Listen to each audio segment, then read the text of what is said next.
કે આ બે વચ્ચે જાજો ડિફરન્સ ના હોય. તમને જ્યારે એવું કીધું કે આટલી ત્રિજ્યા છે તો એપ્રોક્સિમેટલી તમે આન્સર લઈ શકો છો આમ જોવા જઈએ એટલો બધો ડિફરન્સ નહીં હોય બરાબર. તો કોઈ જગ્યાએ જો ત્રિજ્યા આપેલી હોય તમે લખી શકો છો. ઓકે ચલો વેરી ગુડ સરસ. સપોઝ માન લો કે આપણને 2s આપ્યું હોય 1s 2s પણ કીધી હોય તો શું કરતા? હા વેરી ગુડ સુપર એકદમ એક્સ્ટ્રાઓર્ડિનરી બરાબર. કારણ શું છે કારણ કે 2s માં તમને ખબર પડી છે કે આ સૂત્ર વાપરવાનું મારે 2n2. હવે પરીક્ષામાં તમે એમ કે ભાઈ ચોથી કક્ષાના તમારે ચોથી કક્ષાનું જે ઇલેક્ટ્રોન એની પર માર્ક શોધવું છે તો ચોથી માટે અહીંયા શું કરવું પડશે 2 ગુણ્યા 4 નો વર્ગ. તો 2 ગુણ્યા 4 ચોકે ચોકે 16 16 દુના 32 તો 32 ઇલેક્ટ્રોન તમારે 79 માંથી બાદ કરવાના એટલે અહીંયા આગળ તમારી જોડે આવી જશે 7 અહીંયા આગળ આવી જશે 4 એટલે 47 47 into આ લખાય અહીંયા આગળ 47 કરી દેવાના 47 into r2 જે આવતું હોય સમજ પડે છે. તો આ બધી વસ્તુ પણ થોડી કેલ્ક્યુલેશન માઇન્ડ રાખજો. આ સૂત્ર યાદ રાખજો કેમિસ્ટ્રીનું આ સૂત્ર છે એમાં n જે છે એ શું બતાવે છે મુખ્ય ક્વોન્ટમ આંક એના પછી તમારે આગળ વધવાનું. રેડી પણ આમાં શરત તમને આપેલી હોવી જોઈએ હો. આ શરત વગર તમે શક્ય નથી બરાબર. આ શરત વગર શક્ય નથી ક્લિયર. તો પછી હું તમને એમ કહું બધા આટલા બધા આપણી જોડે જો વિદ્યુત ક્ષેત્ર આટલું બધું મળતું હોય આપણને પ્લસમાં ગયું હમણાં જુઓ તમે +21 આવ્યું તો એનો મતલબ હું તમને એવું પૂછું છું કે દાખલા તરીકે અહીંયા આગળ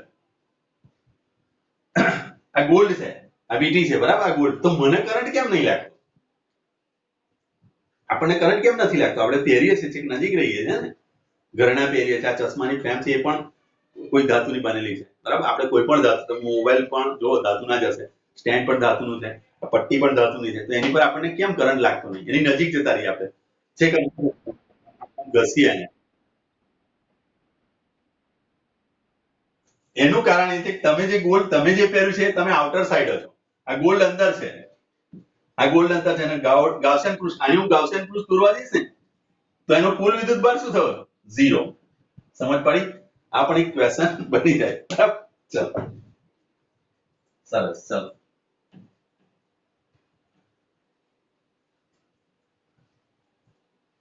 મને અત્યારે તમે બધા વિચારીને મને કહી દેજો હું કાલે છે ને લગભગ 1 વાગ્યાથી 1 વાગ્યા પછીનો ટાઈમ સેટ કરવાનો છે. બોલો ફાવશે તમને?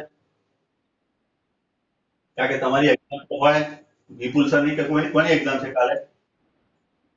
વિપુલ સરની એક્ઝામ. ઓકે કેટલા ચેપ્ટરમાં આગળ આગળ વધ્યા તમે ચેપ્ટરમાં? કેપેસિટર ચાલી ગયું વેરી ગુડ ચલો સુપર. આપણે એની તરફ જ જઈ રહ્યા છે હવે. ચલો એના પછી 11મો દાખલો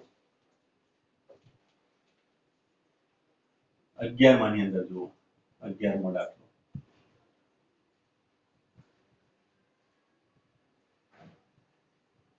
R1 અને R2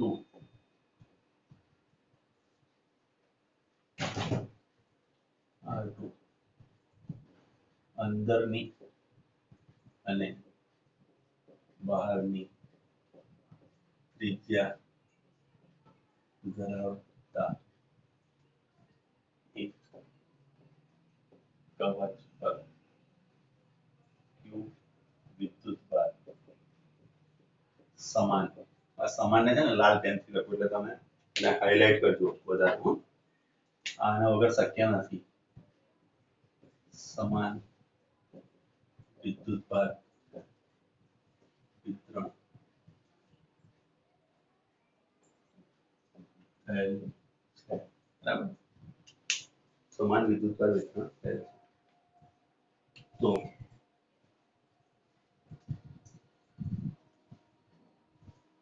આકૃતિમાં દર્શાવ્યા મુજબ બિંદુ P પાસે બરાબર પાસે બિંદુ P જે કેન્દ્રથી x અંતરે છે તેની પાસે x તમે લખશો એને R2 બરાબર તો P પાસે વિદ્યુત ક્ષેત્ર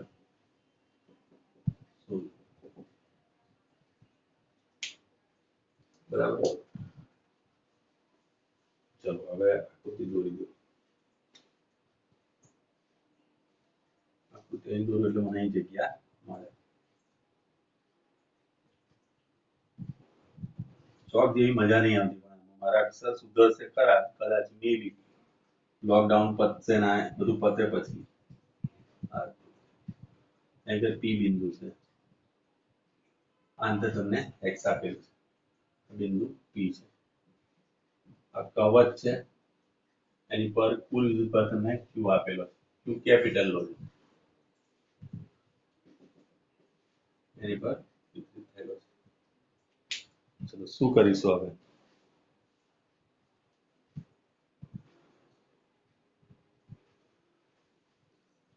શ્રુતિક,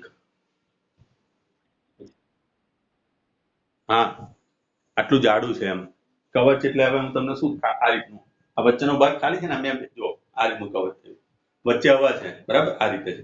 તો અંદરની સાઈડ થઈ અને બહારની સાઈડ આટલી જાડાઈ છે, તો જાડાઈ આગળ આટલી બતાવી, અંદરની સાઈડની ત્રિજ્યા, બહારની સાઈડની ત્રિજ્યા R2, બરાબર. ફૂટબોલ, ફૂટબોલ તમે વિચારો ને તો ફૂટબોલનું જાડું ચામડું છે, એ ચામડું જાડું છે એમ, કવર જાડું છે એમ ફૂટબોલ.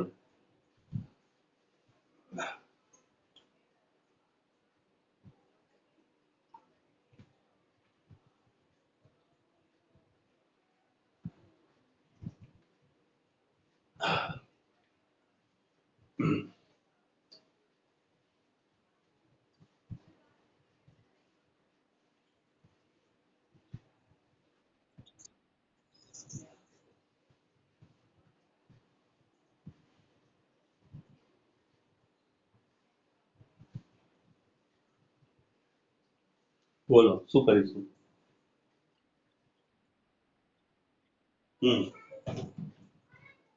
ચલો કદ કદ કેટલું આવશે? કદ શોધ્યું, ચલો વી લો શોધી લે, પછી શું કરીશું? વી વી પછી શું કરીશું? સરસ, ચલ બોલ, સારું છે હે. બરોબર.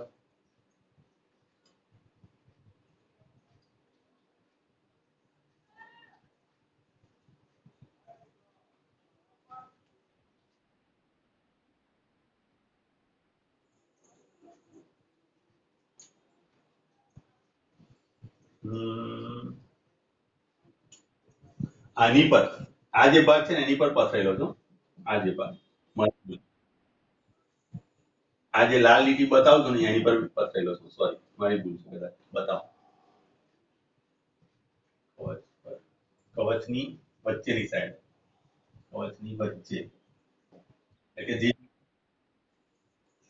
R1 અને R2 ની વચ્ચે એમ લખો, R1 અને R2 ની વચ્ચે, બરાબર. ક્યુ વિદ્યુત ભાર સમાન રીતે વિતરિત થયેલો છે. હવે બોલો અહીં છે ક્યુ બધું, આની પર વિતરણ થયેલું છે અહીંયા.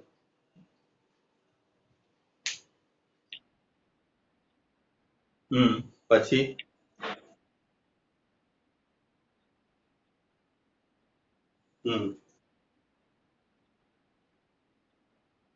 વેરી ગુડ, સરસ. ઓકે ઓકે, સરસ સરસ, ચાલો ઓકે.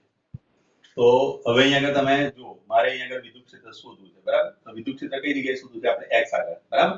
તો અગર હું એવું ધારી લઉં કે ધારો કે બિંદુ P પાસે વિદ્યુત ભાર જે છે q ડેશ અથવા તો q છે, બરાબર, q છે. therefore તમે લખશો E is equal to kq upon x square થાય. ક્લિયર? અમારે q શોધવો છે, તો જ્યારે તમારી જોડે v કદ હતું, v બરાબર તમે લખશો 4/3 હવે r અહીંયા આગળ કયો લેવાશે? બોલો, કુલ કદ. આનું કુલ કદ લખવા જઈએ એટલે શું લખાશે? r2 cube minus r1 cube થાય. એટલું કદ. ત્યારે વિદ્યુત ભાર q હતો, બરાબર. માટે આપણી જોડે કેટલું વિદ્યુત કદ લેવું છે? 4/3 હવે તમારું આ મોટું અંતર થયું x માઇનસ r, આટલું તમારે બાદ કરી દેવાનું r1. તો અહીં તમે લખશો, શું લખશો? x cube minus r1 cube માટે કેટલું? ક્લિયર? તો જુઓ, તો આ q બરાબર તમારી જોડે આવશે 4/3 પાઈ આ x ક્યુબ માઈનસ મારી પેન પાછી બદલવી પડશે નહીં તો આ અહીંયા ખલાસ થઈ ગઈ ભરવાની જ છે r1 cube into capital Q છેદની અંદર 4/3 પાઈ r2 cube minus r1 cube આ બંને કટ થઈ ગયા એટલે આપણી જોડે જે ફાઇનલ ઇક્વેશન આવ્યું q નું આપણને q કેટલો મળ્યો તો q ઇઝ ઇક્વલ ટુ બરાબર તો અહીં તમે લખશો x cube minus r1 cube into q છેદની અંદર r2 cube minus r1 cube clear ચલો તો હવે e બરાબર k अपॉन x स्क्वायर बराबर q ની જગ્યાએ આપણે આ કિંમત મૂકી દઈએ x cube minus r1 cube into q upon r2 cube minus r1 cube આ તમારો ફાઇનલ આન્સર આવે એટલે મૂલ્ય તો આપણને આપ્યા નથી બરોબર ખબર પડી ગઈ કોઈ કન્ફ્યુઝન ચલો વેરી ગુડ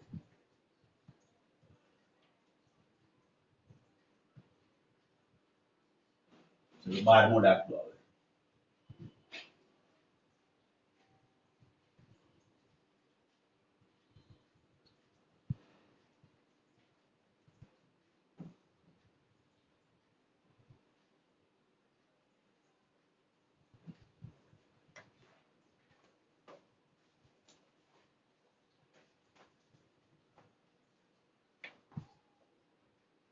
ચલો 12મો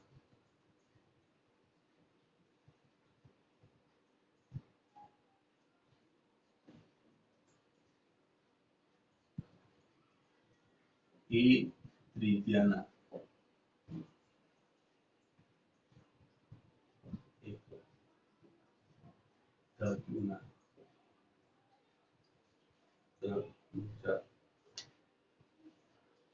ધાતુના વિદ્યુત ભાર વિહીન કવચના કેન્દ્ર પર q વિદ્યુત ભાર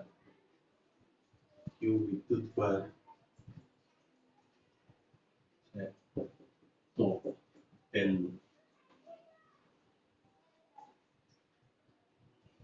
તો આ કવચની અંદર તથા બહારની સપાટી પર વિદ્યુત ભાર ઘનતા શોધો બરાબર ચલો બીજી વસ્તુ બી અહીંયા આગળ આપેલું છે તો જો q વિદ્યુત ભાર કવચની સપાટી પર મૂકવામાં આવે તો શું થશે તો અંદર તથા બહારની સપાટી માટે વિદ્યુત ભાર ઘનતા શોધો અને સી તમને આપેલું છે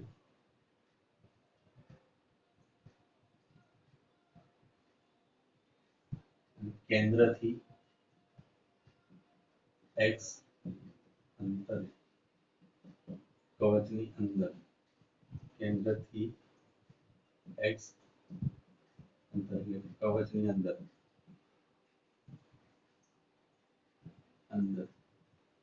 E અને B માટે વિદ્યુત ક્ષેત્ર શોધો આકૃતિ અહીં આપી નથી આપણને આકૃતિ આપણે દોરવાની છે આકૃતિ દોરી દેવું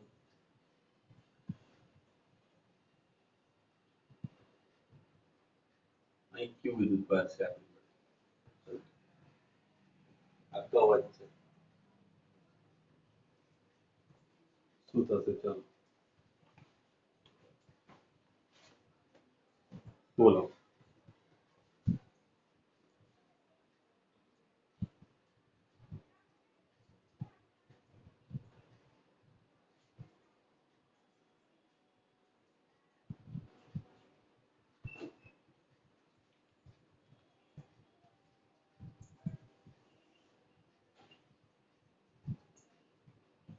પહેલા માટે અંદર કેન્દ્ર પર છે, બરાબર. સપાટી પર. આ આ અંદરની સાઈડ થઈ, આ ઇનસાઇડ, આ ઇનસાઇડ, બરાબર. ચલો, અને બહારની સાઈડ આ આઉટસાઇડ થઈ, બરાબર. એવું તમને કીધું છે.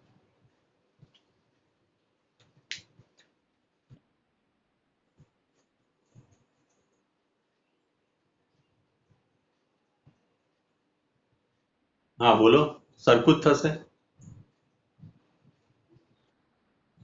ઓકે, ચલો હવે આપણને આપણે જે વસ્તુ જાણીએ તે મુજબ શું થાય તો આ વિદ્યુતભાર પ્લસ કે માઇનસ એવું લખ્યું નહીં એનો મતલબ કે આ પ્લસ વિદ્યુતભાર છે. હલો, આ ધાતુની તકતી છે, તો ધાતુની સપાટી આનો એક નાનો ટુકડો લો તમે, તો ધાતુની સપાટી પર જેટલો પ્લસ હશે એટલો જ માઇનસ હોવાનો, એટલે અહીંયા આગળ તો ન્યુટ્રલ જ છે. આ સપાટી તમે આખી જે દોરી છે, માન લો કે એને જાડી બનાવું છું, આ જાડી હું બનાવું છું આની જાતે, બરાબર. આ જાડી સપાટી, આ કવચ જ છે, આ ખાલી ભાગ છે, અહીં વિદ્યુતભાર મૂક્યો, ક્લિયર. આ પ્લસ વિદ્યુતભાર મૂક્યો એટલે શું થશે? જેટલો અહીં આગળ પ્લસ મૂકેલો છે એટલો અહીં આગળ માઇનસ ક્રિએટ થવાનો આ બાજુ, અહીંયા આગળ આ બધા પર, અને જેટલો અહીં માઇનસ ક્રિએટ થયો એટલો જ અહીં પ્લસ ઉત્પન્ન થવાનો, તો જ અહીં ટોટલ 0 થાય વિદ્યુતભારના સંરક્ષણના નિયમ મુજબ, બરાબર. તો અહીંયા આગળ તમારો માઇનસ ક્યુ આવશે ને અહીં તમારો પ્લસ ક્યુ આવશે ઉપર. તો હવે તમારા જોડે સૂત્ર છે જ તૈયાર, શું છે? સિગ્મા નું સૂત્ર યાદ કરો. સિગ્મા બરાબર શું લખીએ આપણે?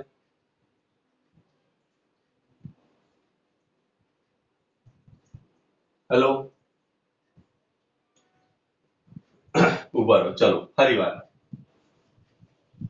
અહીં જુઓ, થોડુંક પાછું અમુકને પાછું ડાઉટ ગયો છે ને, એટલે આ મારી જોડે કવચ છે, બરાબર. આ કવચ, બરાબર.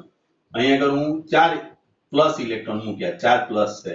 આ કવચ છે, આ કવચ ધાતુનું છે, ધાતુનું કવચ છે એટલે શું થશે? અહીંયા આગળ જે છે આ સપાટી, આની આ સપાટી પર 4 ઇલેક્ટ્રોન બહાર નીકળશે. અહીં આ 4, બરાબર. શા માટે નીકળશે? કારણ કે આ 4 પ્લસ એની જોડે આવી જશે અહીંયા આગળ, બરાબર.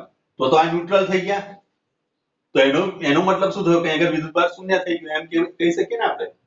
તો એનો મતલબ એ થયો કે અહીંયા આગળ જેટલા માઇનસ બહાર નીકળ્યા એટલા પ્લસ અહીં નીકળી જવાના. સમજ પડે છે?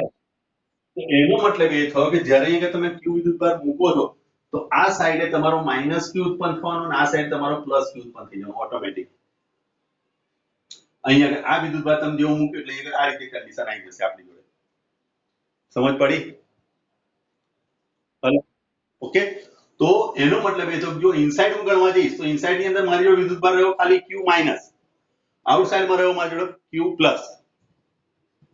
અહીં ક્યુ વિદ્યુતભાર તમે મૂક્યો એને કારણે આવ્યો માઇનસ અને એને કારણે બહારની સાઈડ પ્લસ આવ્યો. તો મારે જ્યારે ઇનસાઇડ ની વાત કરું, સિગ્મા ઇનસાઇડ ની વાત કરી તો ક્યુ અપોન એરિયા, તો ક્યુ બરાબર છે મારી જોડે માઇનસ ક્યુ અપોન 4 પાઈ, ત્રિજ્યા તમને a સ્ક્વેર આપેલી. આ પહેલો જવાબ તમારો a નો પહેલો.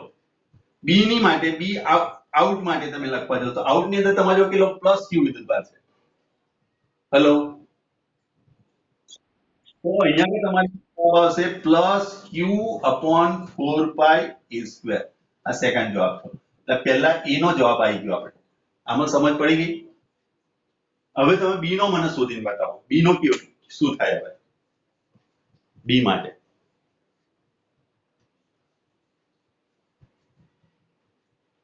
આ પ્રેરણને કારણે થયું છે. આ જે કઈ પ્રોસેસ છે બધી પ્રેરણને કારણે છે. હવે જ્યારે તમે ક્યુ વિદ્યુતભાર અહીં મૂકી દો છો, અહીં મૂકી દો છો તો એના કારણે કે પ્રેરણ નથી ઉત્પન્ન થવાનું. અહીં તમે ક્યુ વિદ્યુતભાર આની પર મૂકી દો છો તો એના કારણે પ્રેરણ ઉત્પન્ન થવાનું નથી. ક્લિયર? આ બધું સમાન રીતે વિતરિત થઈ જવાનું આની પર. તો તો આનો મતલબ એ થયો કે બહારની સાઈડે તમારો આટલો જ વિદ્યુતભાર રહેશે પણ અંદરની સાઈડે આટલો જ રહેવાનો. ક્લિયર? તો અહીંયા આગળ તમે કહી શકો જો ઇનસાઇડ જ્યારે લખવા જાઓ અહીંયા આગળ આ કિસ્સાની અંદર બીજા કિસ્સામાં સિગ્મા ઇનસાઇડ લખવા જશો તો તમારો જવાબ આવશે -q. હા -q upon 4 pi a square. પણ સિગ્મા આઉટસાઇડ જ્યારે કરવા જશો તો શું લખાશે અહીંયા આગળ આઉટ માટે q + q upon 4 pi a square. કારણ કે આ નથી લાઈન મૂક્યો છે એ પ્રેરણથી નથી આવ્યો. સમજ પડી? તો બીજાનો જવાબ આટલો આવશે. હેલો, અહીં કારણ લખો તો કારણ લખજો કે કારણ કે q ને બહારથી લાવવામાં આવેલ છે. ક્લિયર? ચલો હવે તમારો છેલ્લાનો જવાબ એ તમારે શોધવો પડશે. લાવો જવાબ. ચલો છેલ્લાનો જવાબ તમે જાતે શોધીને મને કહો.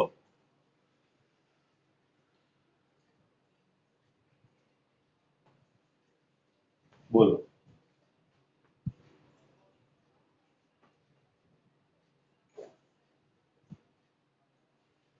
x અંતર લઈ લો એક. હે હવે અહીંયા શું કે a અને b માટે એ કન્ડિશન અને બી કન્ડિશન જે આપેલી છે એની માટે તમારે વિદ્યુત ક્ષેત્ર શોધવાનું છે. પહેલી કન્ડિશન અને બીજી કન્ડિશન ઇનસાઇડ અને આઉટસાઇડ એ તમારે શોધવાનું છે. બરાબર? એ અને બી માટે x અંતરે. તો અહીંયાથી તમે x અંતર દોરી દો એટલે અહીંયાથી x અંતર એટલે અંદરની સાઈડ કીધું. હા બોલ. હા kq/x સ્ક્વેર. શા માટે? કારણ કે આપણે અંદરની ચર્ચા કરી રહ્યા છીએ અને અંદરની ચર્ચામાં બધા કોઈ આવે નહીં, ખાલી આટલો જ વિદ્યુતભાર જ આવે. એટલે તમારો જવાબ ખાલી રહેશે kq/x સ્ક્વેર બંને કિસ્સા માટે. કારણ કે આપણને શું કીધું કવચની અંદર તો ખાલી આટલું જ ઉત્પન્ન થવાનું. કારણ કે કવચની અંદર એના સેન્ટર પર વિદ્યુતભાર છે. બહારની સાઈડ તો હવે ચર્ચા આપણે કરવાની જ નથી. સમજ પડી? ચલો તો એનો મતલબ કે આ ત્રીજાનો જવાબ તમારો આવશે. કોણ બોલ્યું આ kq/r સ્ક્વેર? કોણ બોલ્યું ભાઈ? રીતેશ તું બોલ્યો? કોણ બોલ્યું? હા હા હા ચલો ઓકે. ચલો કમ્પ્લીટ. આમાં આગળ જઈએ હવે.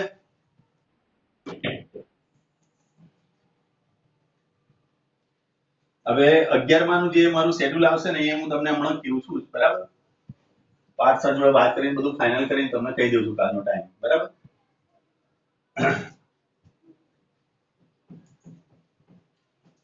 આજે ભાઈ અમને સ્કૂલમાં બોલાયા હતા ને બધું જવા દે ને, બધા પ્રોગ્રામ બધા કરાવે છે. શિક્ષકો એકલાને જ બોલાવીને શું કરે છે આ લોકો? યાર સમજ નહીં પડતી. છોકરાઓ તો હતા નહીં સ્કૂલમાં. જઈને શું કરવાના હતા? તોય બોલાયા હતા. બોલ, આખો ટાઈમ એમ જ ગયો. ચલો જો કે એક સમોસું ને એક લાડુ આપે તો જમવા માટે. બરાબર? મજા નથી. ચા પીધી હતી મેં. બરાબર? ચામાં તો આપણે ના પાડીએ. ચલો અહીંયા આગળ તમને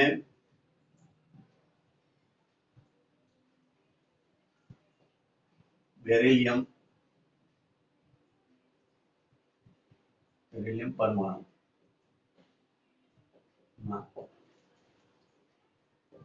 4 પ્રોટોન અને 4 ઇલેક્ટ્રોન છે. બરાબર?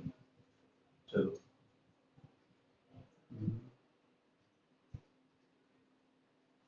જેની ત્રિજ્યા જે r બરાબર 10 ત્રિજ્યા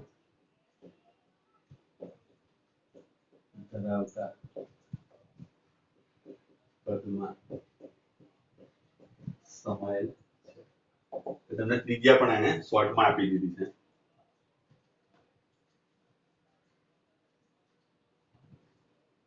વનેસ કવચમાં 2 ઇલેક્ટ્રોન. બરાબર? 2 ઇલેક્ટ્રોન 1.3 × 10⁻² ઇલેક્ટ્રોન એ 1.3 × 10⁻⁻ કેટલા 11 મીટર 11 મીટર ત્રિજ્યા તથા 2s કવચમાં બીજા કેટલા ઇલેક્ટ્રોન છે? 2s કવચમાં there is the 2s electrons 2s માં ઇલેક્ટ્રોન a એની ત્રિજ્યા આપણને આપી છે 5.2 into 10 is to minus 11 ત્રિજ્યા a જેનું કેન્દ્ર ન્યુક્લિયસ છે એ રીતે વિતરણ પામેલ છે બરાબર તો find the electric field at just inside the 1s cloud and just inside the પહેલું વિદ્યુત ક્ષેત્ર just 1s ની અંદર અને b વિદ્યુત ક્ષેત્ર just 2s ની અંદર શોધો ચલો સમજ પડી હોય તો દાખલો ગણો ના સમજ પડે તો મને કહો તો પછી હું ગણાવું હેલો તો આવડી જવો જોઈએ આ દાખલો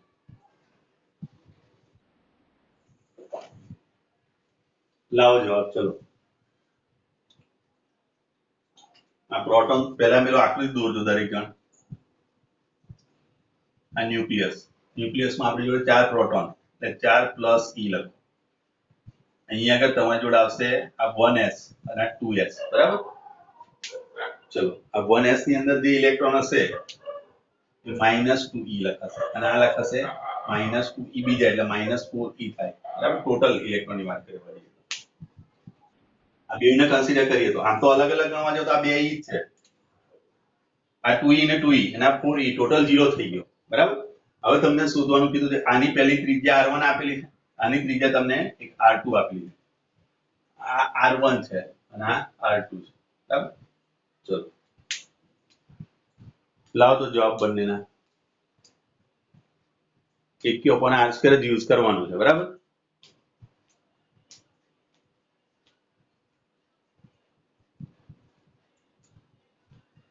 જ્યારે આની વાત ચર્ચા કરીશું એટલે અહીં આવશે ખાલી 2 ઇલેક્ટ્રોન અને આની ચર્ચા કરવા જઈશું એટલે શું થશે હવે જસ્ટ ઇનસાઇડ બરાબર જસ્ટ ઇનસાઇડ એટલે અંદરની વાત આપે બરાબર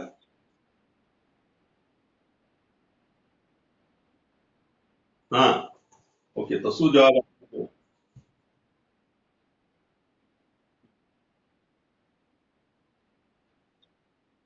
જ્યારે તમે 1s ની તમે વાત કરતા તે વખતે અહીંયા આગળ તમે આની તમે ચર્ચા કરશો પણ જ્યારે આ જસ્ટ ઇનસાઇડ એને કરશો એટલે અહીંયાથી 2 ઇલેક્ટ્રોન નંબર બાદ કરી દેવાના સમજ પડી ને જો પહેલા દાખલાની અંદર જ્યારે તમે એ કરતા હશો એ માટે બરાબર કુલ વિદ્યુતભાર કુલ લખવા જઈએ તો કુલ વિદ્યુતભાર શું થશે તો એ થશે